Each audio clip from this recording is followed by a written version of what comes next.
Yesterday morning, my son Ryan called me, his voice cracking with panic. "Mom, why are all the cards declined? My mother-in-law and I couldn't pay for lunch at the restaurant. People are laughing at us." His desperation filled me with a satisfaction I never thought I'd feel toward my own child. But to understand why I reached this point, I have to tell you what happened the evening before, when my daughter-in-law Dana decided to humiliate me in front of the whole family. I'm 68 years old, and for the last few years, ever since I was widowed, I've become the personal ATM for my son and his wife. Every whim, every craving, every unnecessary expense came out of my savings. But yesterday, while I was serving coffee in my own home, Dana turned to her friends who had come to visit and let slip the words that would change everything forever. "That old woman is only good for paying our bills." My son Ryan, instead of defending me, burst out laughing as if he'd just heard the funniest joke in the world. I stood there, coffee pot in hand, watching them make fun of me in my own living room. My hands trembled, but not from sadness. They trembled with a cold rage I had never felt before, because in that moment, I understood something I had been denying for years. To them, I wasn't a mother. I wasn't a mother-in-law. I wasn't even a person. I was just a bank account with legs. For 10 years, I was their financial salvation. When Ryan lost his job, I paid his rent for 8 months, $800 a month that came out of my pension without him lifting a finger to look for real work. When Dana wanted to refresh her entire wardrobe because she needed to look professional, it was $3,000 on my credit card. When they wanted to go on vacation to Hawaii because they deserved it after so much stress, another $5,000 disappeared from my savings. They never invited me on those vacations, of course. I was good enough to pay, not to accompany them. "It's a romantic trip, Mom," Ryan would tell me whenever I hinted that I'd like to see the ocean. You understand, right? And I, like the fool I was for years, always understood, always paid, always kept quiet, while they lived the life I financed. The last straw came 3 months ago, when Dana decided she needed a new car. "The one we have is getting too old, Georgia," she told me in that syrupy voice she used when she wanted something expensive. "Besides, if we're going to have kids soon, we need something safer." A $15,000 down payment, $15,000 that represented 2 years of my savings, but I paid it, as always, because it was for the good of the family.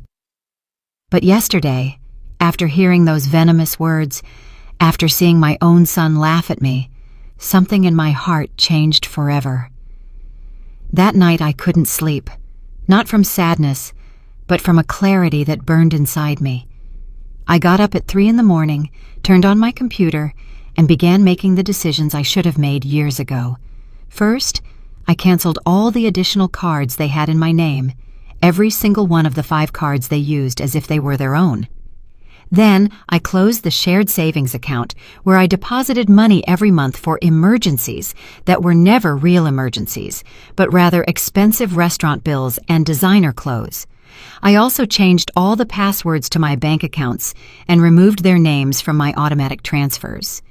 At 6 in the morning, when I was done, I poured myself a coffee and sat in my favorite armchair.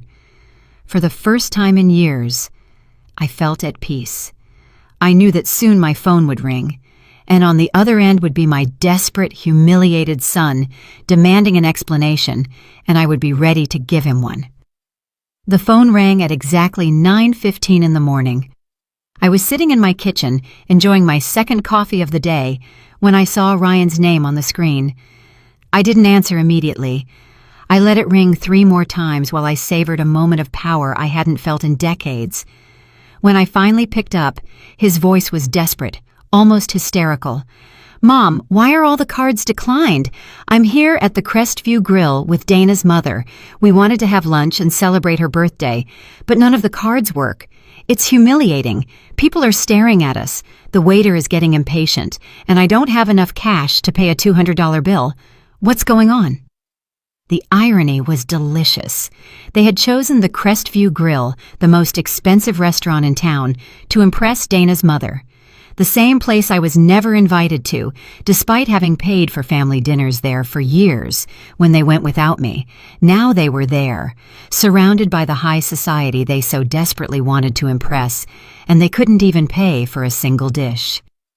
"Good morning, Ryan," I replied with a calmness that surprised even me. "The cards are canceled because I've decided I'm no longer going to finance your lifestyle." "What? Are you crazy? We're in public. Dana's mother is here. How am I supposed to explain that my own mother left me high and dry? This is ridiculous." "What's ridiculous, son, was hearing you laugh yesterday when your wife said I was only good for paying your bills. What's ridiculous is realizing that for 10 years I've been treated like an ATM instead of your mother." There was a long silence on the other end. I could hear voices in the background, probably Dana and her mother wondering what was happening. The waiter must have been waiting for the payment, and other diners were likely starting to notice the awkward situation. "Mom, please, don't do this now. We can talk later, but I need you to reactivate the cards. Just for today, I promise." I cut him off. "No more promises, Ryan. No more just for today. For 10 years, I've heard the same promises. For 10 years, I've been your easy solution for everything. But yesterday, I learned something important. You don't respect me, you don't value me, and you definitely don't love me the way I loved you." "That's not true. Of course we love you. Dana was just joking. You know how she is." "I know exactly how she is, Ryan, and I know exactly how you are. That's why I made this decision."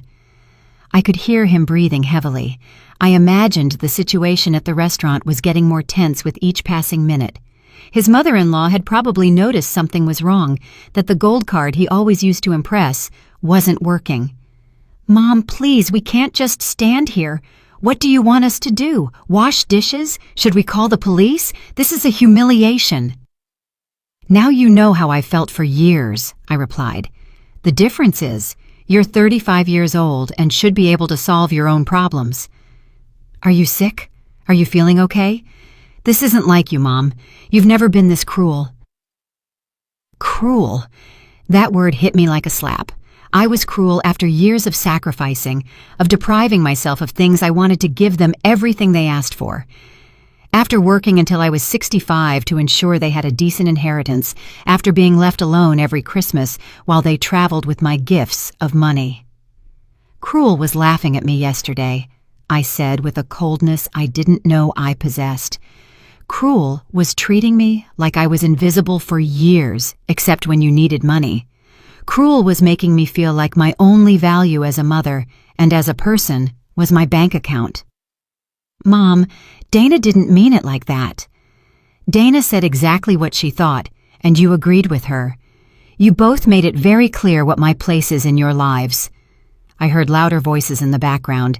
Dana asking what was going on, her mother making comments I couldn't quite distinguish, but that sounded annoyed. The waiter had probably already brought the check and was waiting with that forced patience they use when they know there's a problem. "Look, Mom, I get that you're upset, but this isn't the way to handle it. We can sit down and talk like adults, but right now, I need you to help me. Just this one more time, and then we can change things. Just this one more time." I laughed, and my own laughter sounded strange, bitter. Do you know how many times I've heard that phrase? Do you know how many last times I've financed over the past 10 years? "But Mom..." "No, Ryan, not this time. This time, you're going to have to find another solution. You have jobs, you have friends, you have in-laws. Figure it out." How are we going to explain to Dana's mother that my own mom abandoned us in a restaurant? How am I going to face the people who know us? Everyone is going to be talking about this. And there it was, the naked truth. He wasn't worried about fixing our relationship.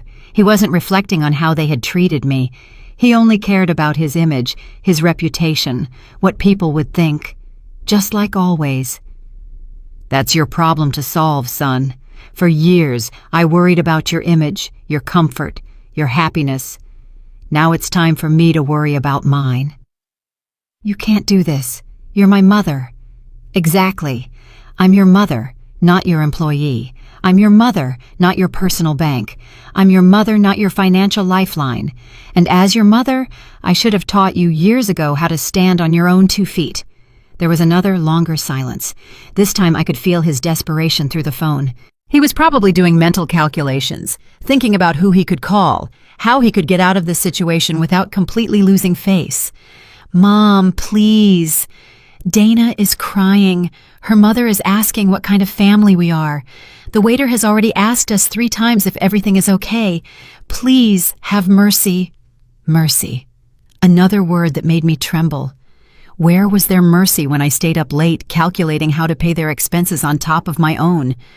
Where was their compassion when I deprived myself of buying new clothes so I could give them money for their whims? Mercy is earned over years, Ryan, and you two lost it yesterday. I hung up the phone. My hands were trembling slightly, but not from fear or sadness. They were trembling with adrenaline, with a sense of power I hadn't experienced in decades. For the first time in years, I had put my own needs first. For the first time in years, I had said no. For the next 30 minutes, the phone didn't stop ringing. First, it was Ryan again, then Dana, then a number I didn't recognize, which I assumed belonged to Dana's mother. Every call I rejected gave me more strength, more conviction that I was doing the right thing. I poured another coffee and sat on my patio, enjoying the silence I had missed so much. But the calm didn't last long. At 11 in the morning, I heard the unmistakable sound of Ryan's car pulling into my driveway. The car I had helped pay for, of course. 2 doors slammed shut, and I heard hurried footsteps heading toward my front door. The knocking started immediately, loud and insistent. "Mom, open the door. We need to talk." Ryan's voice sounded different now, more desperate, but also more aggressive. "I know you're in there. Your car is in the driveway."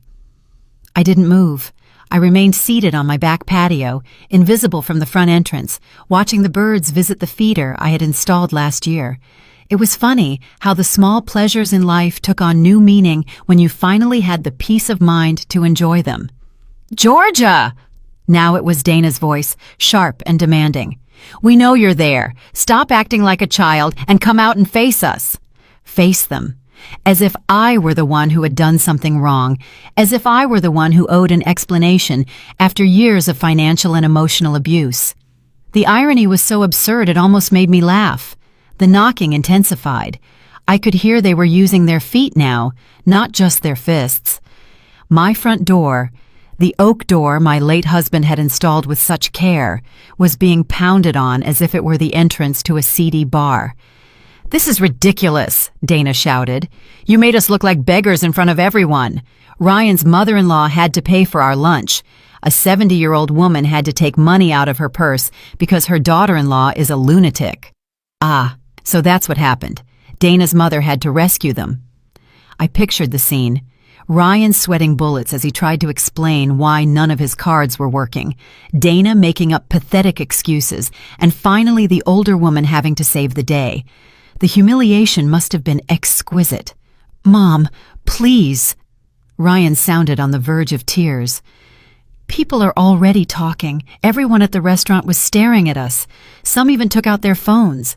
This is going to be all over social media." Social media. Of course, that was their biggest concern. Not the fact that they had hurt their mother, not the recognition that they had crossed a line. They only cared about their public image, their reputation in those social circles where they loved to show off the lifestyle I financed. The knocking stopped for a moment, but I could hear their voices arguing in furious whispers. They were probably deciding on their next strategy. I knew Dana well enough to know she had a full arsenal of emotional manipulations, and Ryan had learned well from her over the years. "Georgia," Dana's voice changed tone completely. Now it sounded soft, almost sweet. "I know you're upset and you have every right to be. Maybe what I said yesterday sounded bad, but you know I didn't mean it. I was just joking with my friends. You know how we women are when we get together. Sometimes we say things without thinking." It was fascinating to hear how she could change her personality in seconds. From the furious woman who had been screaming and kicking my door, she had now transformed into the understanding daughter-in-law who had only made a small communication error. "Mom," now it was Ryan who had adopted the gentle tone. I understand we hurt you. Dana explained to me what happened yesterday, and you're right to be upset. But declining the cards doesn't solve anything. It just makes things worse for everyone. For everyone. Not for me, of course. For them, for their comfort, for their lifestyle. My emotional well-being was still not part of the equation. Please, Mom, we can fix this. We can change things. Ryan's voice broke slightly. But I need you to reactivate the cards today. I have bills due. The car insurance is due tomorrow, and Dana has doctor's appointments this week. We can't just be left without money out of the blue. Without money? As if it were their money, as if I were responsible for their insurance, their medical appointments, their expenses as independent adults. In that moment, I understood with crystal clarity that they truly didn't see the difference between my money and theirs. In their minds, my savings were a family resource, not the result of decades of work and sacrifice from a woman who had already paid her dues in life. Georgia, please think about what you're doing. Dana had switched strategies again. Now her voice sounded concerned, almost motherly. What will people think if they find out you cut off your own son? What will they say at church? What will the family think? The church, the family. It was always the same with her, using my reputation, my relationships, my image as emotional leverage. As if my worth as a person depended on what others thought. As if my dignity was less important than the opinion of people who probably didn't even know how they treated me in the privacy of our home. Look, Mom. Ryan had adopted a more serious, more adult tone now. I understand you want us to change some things. We can talk about boundaries, about how to better manage the family finances. But this isn't the way. This is emotional manipulation. Emotional manipulation. The words echoed in my head like a slap. I was being emotionally manipulative after years of subtle blackmail, of being made to feel guilty every time I hesitated to give them money, of them using my motherly love to empty my bank account. The projection was so obvious it almost made me laugh. The knocking started again, but now more spaced out, less aggressive. They were realizing that the brute force strategy wasn't working. I could hear them move away from the door, probably walking around the house to see if they could spot me through a window. "Georgia!" Dana yelled from what sounded like my side window. "We saw your shadow. We know you're in there. Stop hiding like a coward." Coward. There was the real Dana again, the one who emerged when the sweet manipulations failed, the woman who had called me that old woman the day before, who had turned my generosity into a reason for mockery, who had trained my son to see me as a resource instead of a person. I got up from my chair and walked slowly to the window from where she had shouted. I pulled back the curtain just enough for her to see me, and our eyes met through the glass. Her expression immediately changed from fury to relief, and then to that fake smile I knew so well. "There you are," she exclaimed, as if she had just found a lost child. "Come on, let's open the door and talk like a family." I looked her directly in the eyes for a long moment, feeling a strange calm. Then, very slowly, I closed the curtain again.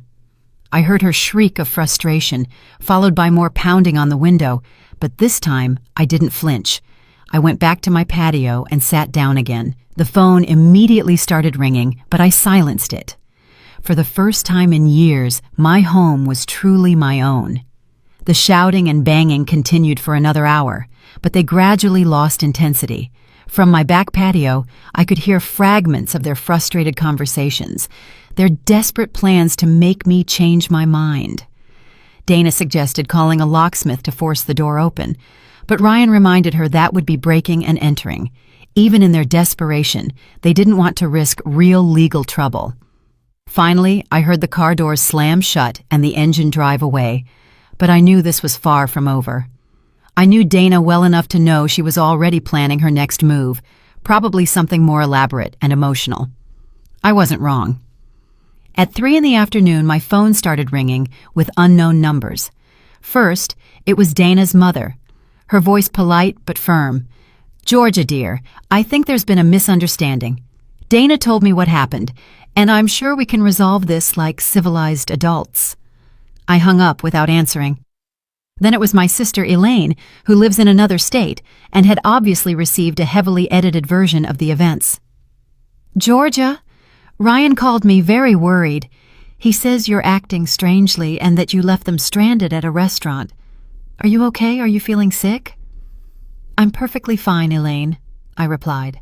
"Better than ever, in fact." "But I don't understand. Ryan says you canceled all their cards without any warning. That doesn't sound like the Georgia I know. You've always been so generous with your family." "Maybe that was the problem," I said. "Maybe I was too generous for too long." "But Georgia, they're your family. Dana says you're punishing them for an innocent joke. Surely you can sit down and talk this out." An innocent joke. It was impressive how Dana had managed to rewrite history in just a few hours. What had been a cruel humiliation in front of guests had now become an innocent joke that I had misinterpreted because I was too sensitive. "Elaine, have you ever felt like an ATM for your kids?" I asked directly. "What? No, why do you ask?" "Because that's exactly what I am to Ryan and Dana, and yesterday I finally realized it." "Georgia, you're exaggerating. Parents always help their children. It's normal. Is it normal to pay your adult son's rent for years?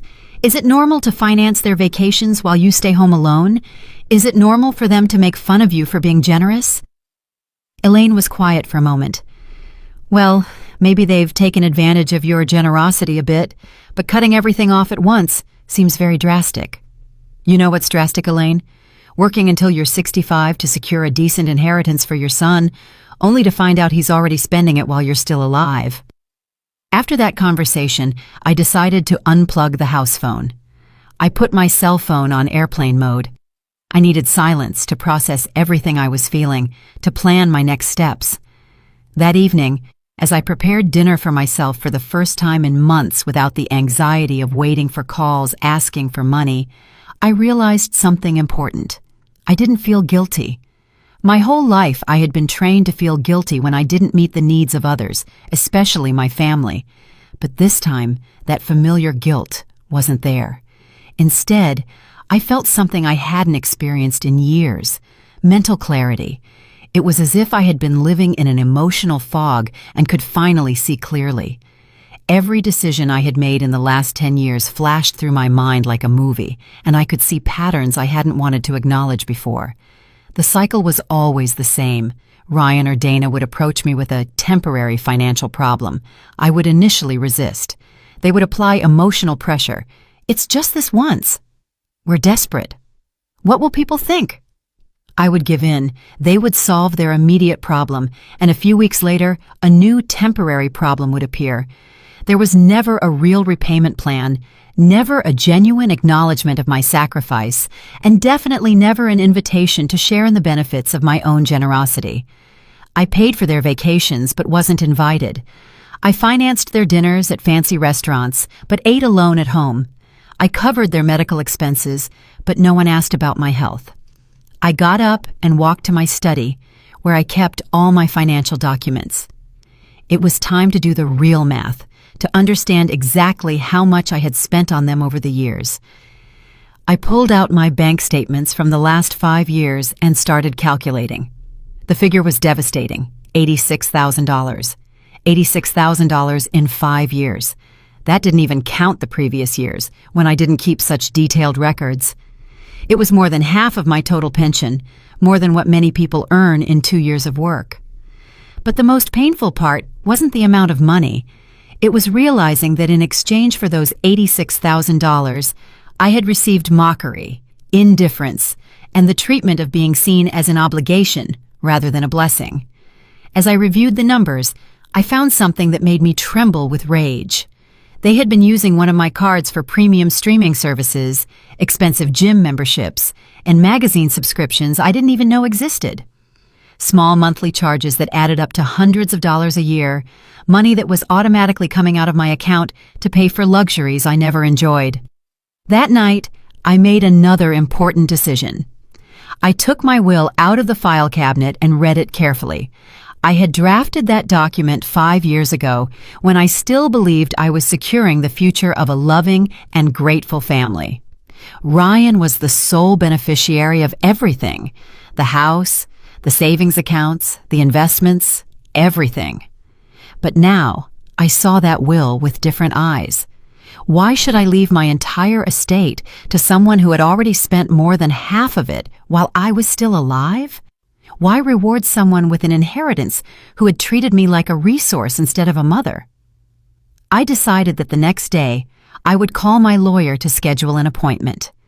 It was time to make some significant changes to my estate plans. If Ryan wanted to treat me like a bank, then he would have to be content with the interest, not the principal. I went to bed that night with a strange but liberating feeling. For the first time in years, I had made decisions based solely on my own well-being.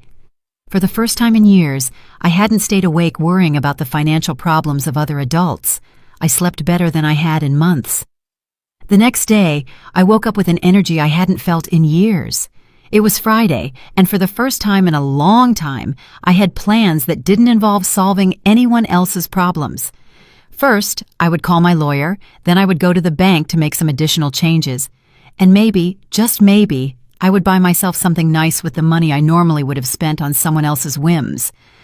I plugged the house phone back in while I made breakfast. As expected, I had 14 messages on the answering machine. I listened to them while I drank my coffee, and each one confirmed that I had made the right decision. Message 1. Dana, with a tearful voice. Georgia, it's Dana. I know you're upset, but please think about what you're doing. Ryan didn't sleep at all last night. He's so worried about you. He says he's never seen you like this. Please call us. Message 2. Ryan, sounding desperate. Mom, I need to talk to you. I went to the bank this morning and they told me you closed the account where you deposited money for our emergencies. Why would you do that? That account was for both of us. It was fascinating how he continued to refer to my money as ours. That account had never been for both of us. It was my money that I deposited for their supposed emergencies, which invariably turned out to be vacations, expensive clothes, or restaurants. Message 3. Elaine again. Georgia, Ryan called me again. He says you also closed a savings account. Are you sure about what you're doing? Don't you think you're being a little radical? The following messages followed the same pattern. Feigned concern, questioning my mental health, and pleas disguised as sisterly advice. But message number 11 caught my attention. It was from a number I didn't recognize, but the voice was familiar. Mrs. Whitlock, this is Oscar, my cousin Dana's husband. Look, I know we don't know each other well, but Dana asked me to call you. She's very worried because she says you're acting very strangely. As a man, I think sometimes women complicate things more than necessary. Why don't you just forgive and forget? Family is the most important thing. Family is the most important thing. What a convenient philosophy when it comes to maintaining a status quo that benefits them. I wondered if Oscar would be so willing to forgive and forget if someone made fun of him in front of his family while emptying his bank account. At 9 o'clock sharp, I called the law firm where I had made my will. The secretary told me that Mr. Coleman had a cancellation and could see me that same afternoon at 2. Perfect.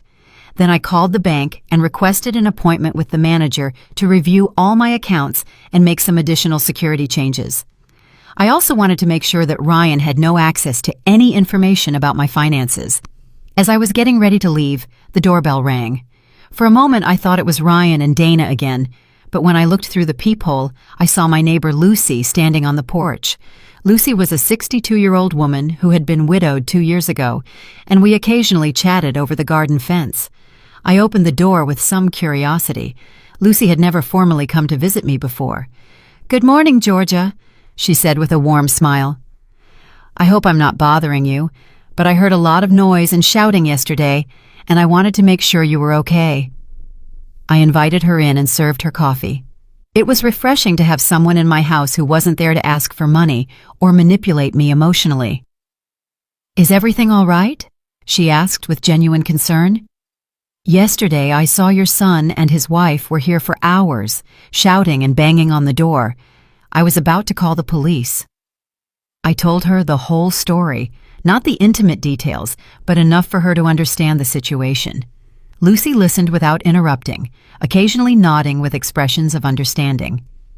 "Georgia," she said when I finished, "I have to confess something. For years, I've watched how they treat you when they come to visit. I've seen them arrive in new cars, dressed in expensive clothes, talking on the latest phones. Meanwhile, you're still driving the same car from 10 years ago and shopping at discount stores." Her words hit me because it was external confirmation of something I had been denying internally. Others could see the obvious that I had refused to acknowledge. "But what has struck me the most," Lucy continued, "is that I've never seen them do anything for you. I've never seen them help you with your groceries, fix something in your house, or simply visit you without it being to ask for something." "Is it that obvious?" I asked, feeling a mix of shame and relief. "To someone looking from the outside, yes, but I understand why you couldn't see it. When you're a mother, you always want to believe the best of your children." Lucy stayed for another hour, and our conversation was the most honest and liberating one I'd had in months. She told me about her own experiences with adult children who expected her to solve all their problems and how she had learned to set boundaries after being widowed. "You know what helped me the most?" she said before leaving, "realizing that being a good mother doesn't mean being a martyr. You can love your children without sacrificing your dignity for them." Her words resonated in my mind all the way to the bank. In the manager's office, we reviewed all my accounts and implemented new security measures. I changed all the passwords, added two-factor authentication, and made sure that only I had access to any financial information. "Mrs. Whitlock," the manager said as he processed the changes, "may I ask why these drastic changes? Do you have any specific security concerns?" "Let's just say I finally realized that my biggest financial security risk lives in my own family," I replied. The manager nodded with understanding. "It's more common than you think, ma'am. We see many cases of older adults being taken advantage of financially by relatives. You did the right thing by protecting yourself." After the bank, I went to lunch by myself at a small, cozy restaurant I had always wanted to try, but had never allowed myself the luxury. I ordered the most expensive dish on the menu, a glass of wine, and dessert. The total bill was $45, less than what Ryan and Dana spent on a single round of drinks on their nights out. As I savored my lunch, I realized something important. It had been years since I had enjoyed a meal without the constant anxiety of calculating how much it was costing me, how much I might need to set aside for Ryan's next emergency, or whether I could afford this small personal pleasure. For the first time in years, I was eating with true appetite and enjoyment. The appointment with Mr. Coleman, the lawyer, was revealing in ways I hadn't anticipated. When I explained the situation and my desire to change my will, he showed no surprise at all. In fact, he told me that cases like mine were more frequent than I imagined. "Mrs. Whitlock," he said as he reviewed my current will, "I see we drafted this document 5 years ago. At that time, you designated your entire estate to your son, Ryan. Are you sure you want to make significant changes?" "Completely sure," I replied. Over these 5 years, I've seen my son's true character. He has shown that he doesn't value my generosity, and frankly, he has already spent more than half of his inheritance while I'm still alive. The lawyer took notes as I detailed the $86,000 I had documented, not counting the previous years. His eyebrows raised slightly when I mentioned the figure. "I understand your position," he said. "What kind of changes are you considering?" "I want to divide my estate. A portion for charitable organizations that truly help people in need, not capricious adults. Another portion for my sister Elaine, who has always been independent and has never asked me for anything. And for Ryan." I paused. "For Ryan, just enough to show that I haven't disinherited him out of malice, but not enough for him to continue living without working." "Are you thinking of a specific percentage?" 50% for charity, 30% for my sister, and 20% for Ryan, with the condition that he can only receive his share if he demonstrates a full year of complete financial independence. The lawyer smiled slightly. "That last condition is interesting and completely legal. You're essentially incentivizing personal responsibility." I left the law firm feeling a deep satisfaction. For the first time in years, I had made decisions about my future that reflected my real values, not my fears or my maternal guilt. When I got home, there was an unfamiliar car in my driveway. An older woman, elegantly dressed, was standing on my porch. It was Dana's mother, Claudia. "Georgia," she said with a forced smile when she saw me arrive. "Good, you're here. We need to have a woman-to-woman talk." I invited her in, more out of curiosity than politeness. I wanted to hear what version of the events this woman had received. "Look, dear," Claudia began once we were seated, "I know there was a misunderstanding yesterday between you and the kids. Dana told me everything, and frankly, I think you're exaggerating the situation." "Exaggerating?" I asked. "Well, yes. Dana says she made a comment that you misinterpreted, and now you've taken very drastic measures. Canceling your own son's credit cards. That seems like a very extreme reaction for a simple joke between women." A simple joke between women.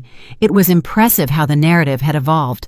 Now it wasn't just an innocent joke, but it was also my fault for not having a sense of humor. "Claudia," I said calmly, "do you give your daughter unlimited credit cards?" "No, but..." "Do you pay your adult daughter's rent?" "No, but that's different." "Do you finance your daughter's vacations while you stay home alone?" Claudia shifted uncomfortably in her chair. "Georgia, every family handles their finances differently." "Exactly. And I've decided to handle mine differently from now on." "But think about Dana and Ryan. They're young. They're building their future. They need support." "They are 35 and 32, respectively. At that age, I had already raised a son, worked for years, and saved for my old age, without help from my parents." "Times were different then." "Times are different. That's true. Now there are more opportunities, better education, more access to bank loans. There's no reason why two educated adults can't support themselves." Claudia changed her strategy. "Georgia, Dana is very upset. She cried all night yesterday. She says she has always seen you as a second mother and doesn't understand why you're suddenly rejecting her." "A second mother who is only good for paying bills, according to her own words." "That was a joke. Women always complain about their mothers-in-law. It's normal." "Complaining in private is one thing, Claudia. Humiliating someone in front of guests is something else entirely." The conversation continued for another half hour, with Claudia using every manipulation tactic in the book. Guilt. Think about how your son feels. Fear. You're going to end up alone. Shame. What will people think? And even veiled threats. Dana has contacts in social services. Finally, when she realized that none of her tactics were working, she switched to a more direct approach. "Georgia, I'm going to be frank with you. Dana and Ryan are considering seeking legal help. There are ways to declare a person mentally incompetent if they show erratic behavior with their finances." There it was, the real threat behind all the emotional manipulation. If I didn't give in voluntarily, they would try to take away control of my own finances by force. "Claudia," I said, standing up, "I suggest you consult with a good lawyer before trying that. I just came from an appointment with mine, and he assured me that a person who protects their finances from family abuse is demonstrating mental competence, not the opposite." Her expression changed immediately. She realized she had shown her cards too soon. "I didn't mean..." She began to backtrack. "Yes, you meant exactly that," I interrupted. "And now that I know what your true intentions are, I think this conversation is over." I walked her to the door in silence. Before she left, she said, "Georgia, I hope you reconsider.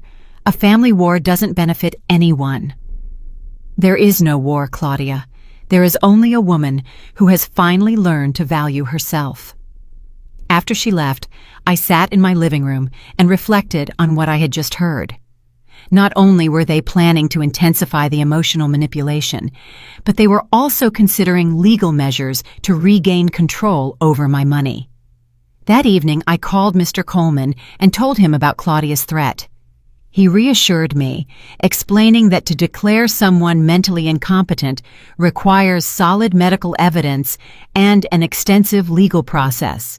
Acting responsibly with one's personal finances does not qualify as evidence of incompetence.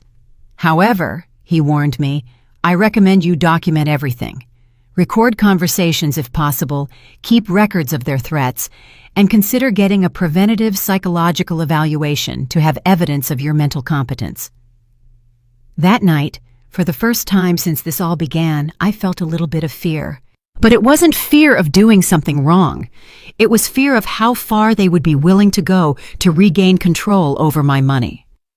But I also felt something stronger than fear: determination. Claudia's threat kept me awake that night, but not from fear.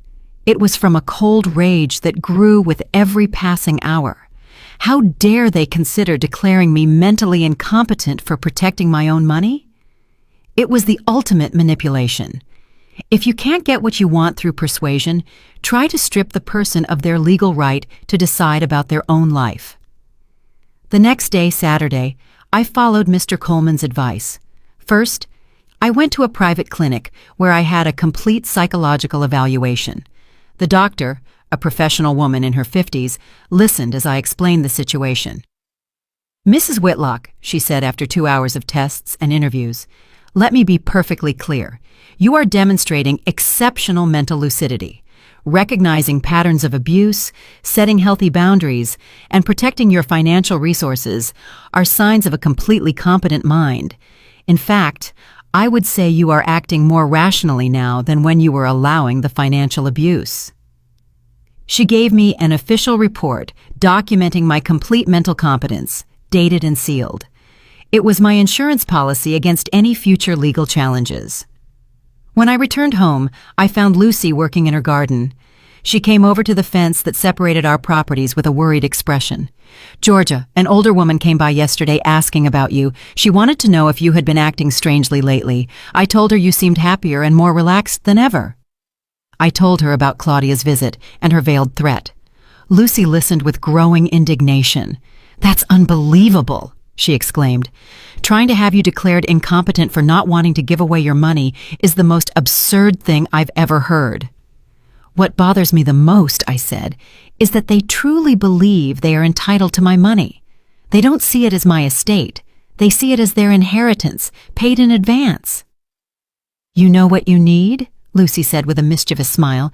"You need to get out and enjoy your freedom. When was the last time you did something just because you wanted to?" She was right. I had spent so many years living according to the needs and demands of others that I had forgotten what it felt like to do something simply for personal pleasure. "There's a 5-day cruise leaving next Wednesday," Lucy continued.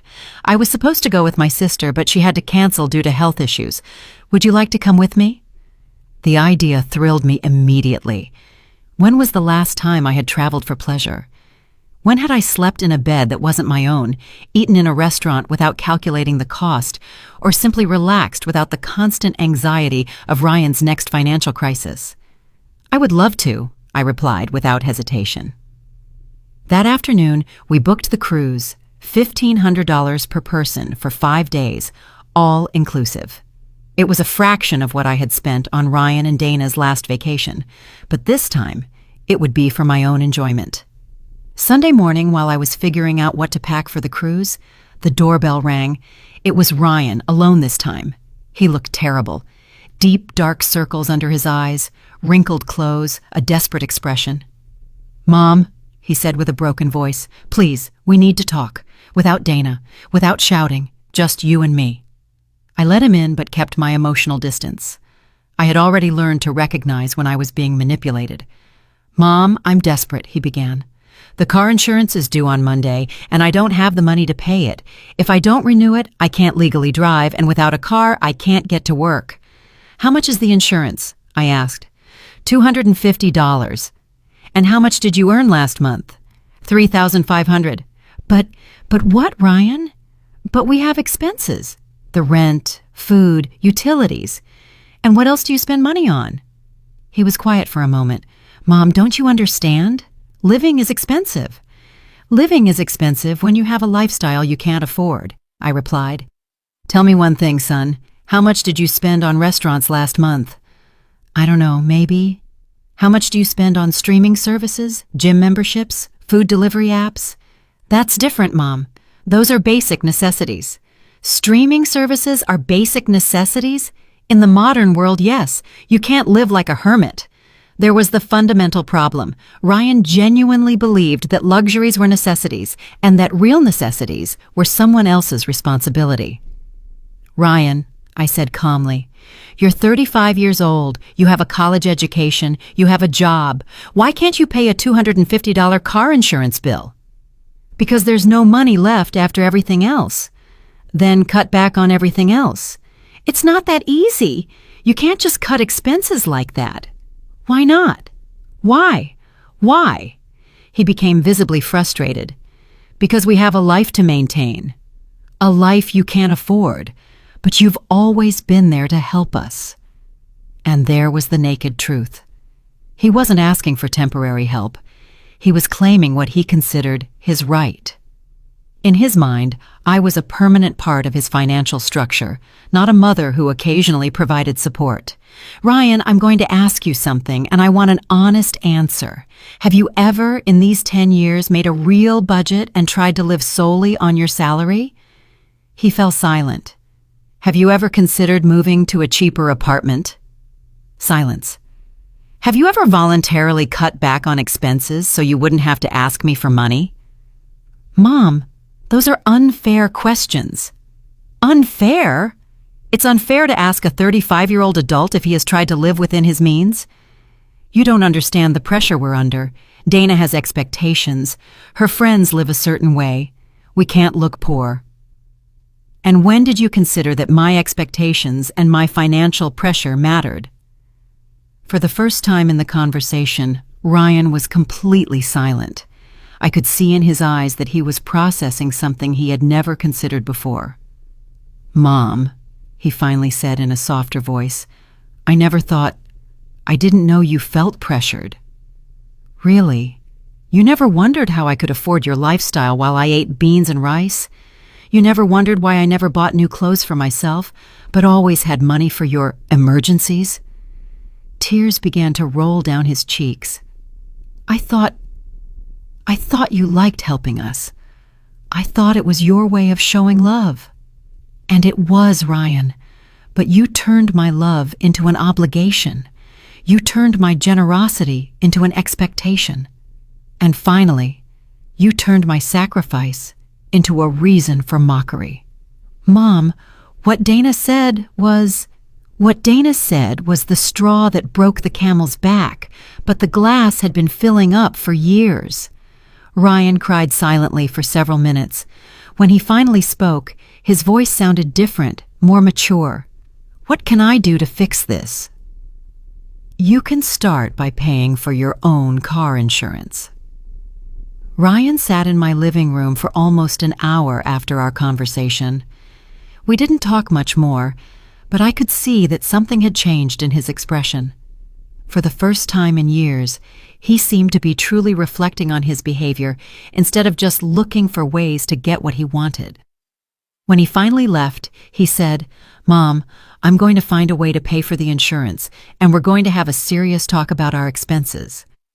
I didn't completely believe him, but at least it sounded like a first step toward maturity. On Monday morning, as I was packing for my cruise on Wednesday, I received an unexpected call. It was Dana, but her tone was completely different from the one she had used in the previous days. Georgia, she said in a calm voice, I know things have been tense between us. Could we meet for coffee? Without Ryan, without drama, just the two of us. I agreed, more out of curiosity than any hope of reconciliation. We met at a small coffee shop near the mall. Dana arrived dressed more simply than usual, without the expensive jewelry and designer clothes she normally wore. She looked tired, but also more humble. Georgia, she began after we ordered our coffees, I want to sincerely apologize for what I said last week. It was cruel, disrespectful, and completely inappropriate. What made you change your mind? I asked directly. Honestly, the humiliation at the restaurant, but not just that. These past few days, I've had to face the reality of our finances without your support, and I realized something terrifying. What was that? that we have no idea how to live within our means.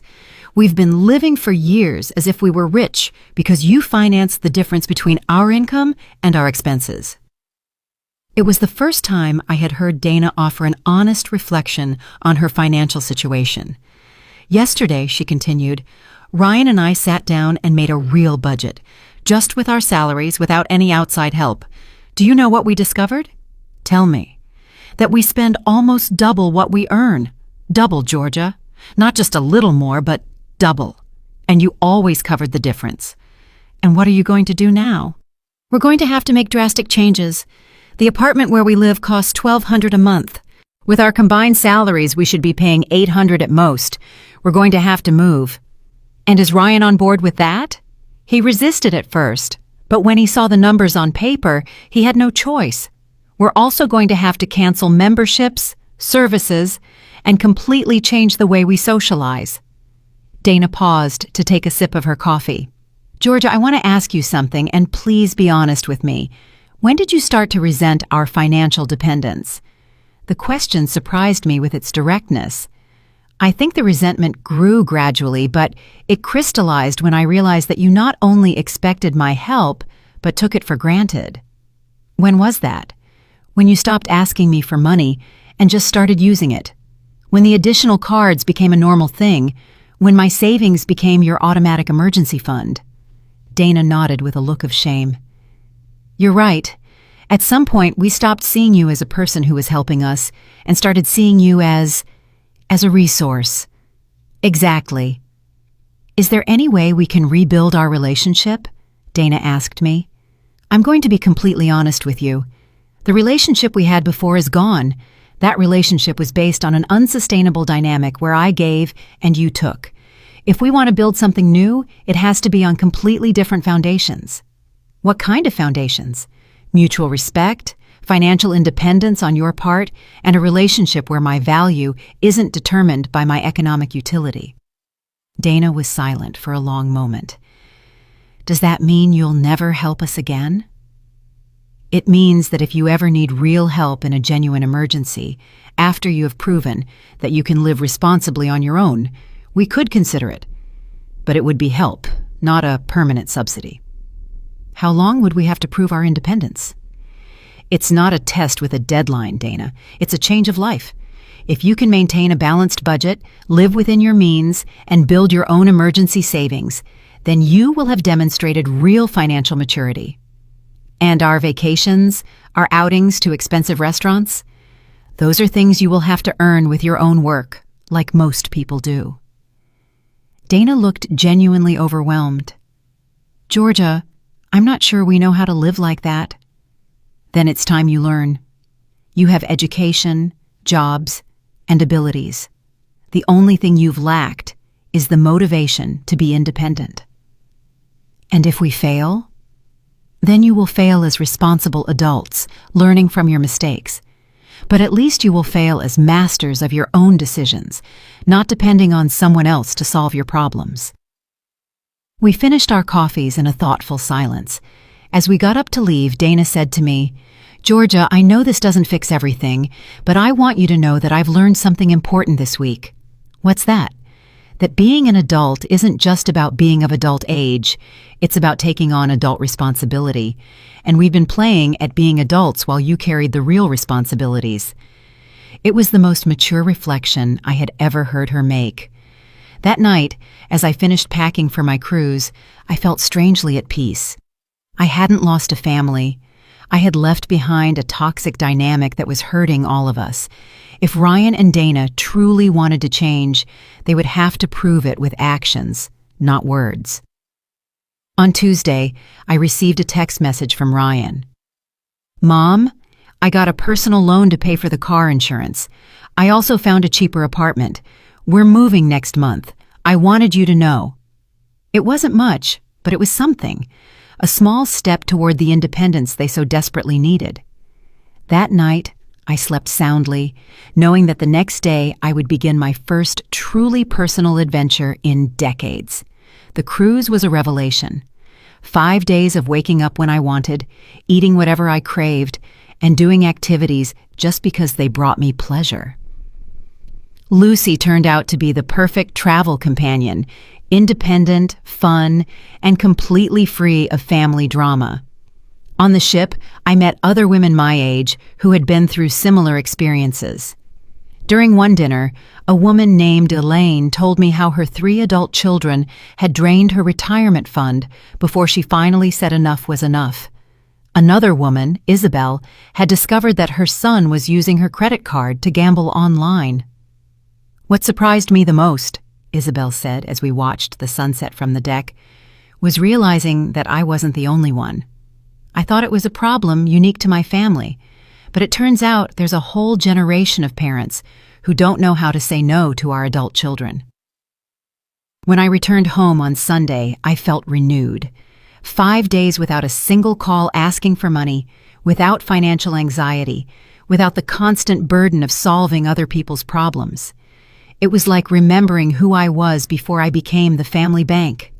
There were several messages on my answering machine, but to my surprise, none of them were a desperate demand for money. Ryan had called twice simply to see if I had arrived home safely from the trip. Dana had left a short message. "I hope you enjoyed your cruise. We'd love to hear about your experience when you have time." On Monday morning, Lucy came to visit with coffee and pastries to hear all the details of the trip. As we chatted on my patio, I saw Ryan's car park in my driveway, but this time, instead of getting out immediately and heading for my door, he sat in the car for several minutes. When he finally rang the doorbell, his expression was different. He seemed nervous, but also more mature somehow. "Mom," he said when I opened the door, "I know you just got back from your trip, but could we talk for a moment?" I invited him in. Lucy discreetly excused herself and went back to her house. "Mom, I wanted to tell you what we've been doing this week," Ryan began. "Dana and I moved into a smaller apartment. We're paying $400 less in rent per month." "How do you feel about the change?" "Honestly, it was tough at first. The apartment is smaller, it's in a less fancy neighborhood, but after a few days, I realized something important." "What was that?" "That I can sleep peacefully knowing that we're paying for everything with our own money. I don't have that constant anxiety of not knowing how we're going to cover next month's expenses."